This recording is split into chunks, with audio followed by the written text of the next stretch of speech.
Israeli politics are heading in a very, very dark and disturbing direction. You have politicians who are talking about how the Palestinian Nakba, the great catastrophe that happened in 1948, is a job incomplete. And they're talking about potentially the need to escalate violence in a direction where we actually could see a massive campaign of ethnic cleansing hitting the West Bank. It's a very, very disturbing and dark situation right now. And it doesn't seem to be that there's anybody who's putting the reins on this Israeli government to try to deter them from carrying on in this really ugly and violent direction. You say that, and the U.S. Secretary of State is due in the region. Is his presence then not going to make any difference? Unfortunately, even though I expect some decent statements to come out of Secretary Blinken, the administration has already signaled to Israel pretty strongly that they do not intend to ever hold Israel accountable for anything that Israel does.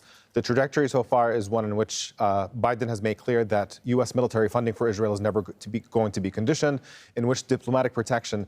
The U.S. has used its veto at the UN Security Council nearly 50 times to shield Israel from accountability at the United Nations. And with a track record like that, there's simply no reason for the Israeli government to take any kind of warnings or calls for calm from the United States as being particularly significant or meaningful, because they know that unrestrained support is going to continue.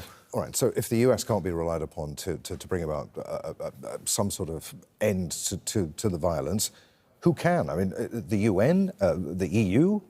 I mean, look, there's a lot more that these institutions can do. Right. And certainly we were talking about things like the International Criminal Court looking into Israel's conduct in the occupied Palestinian territories. There are countless war crimes and crimes against humanity that have been committed by the Israeli government, including the crime against humanity of apartheid.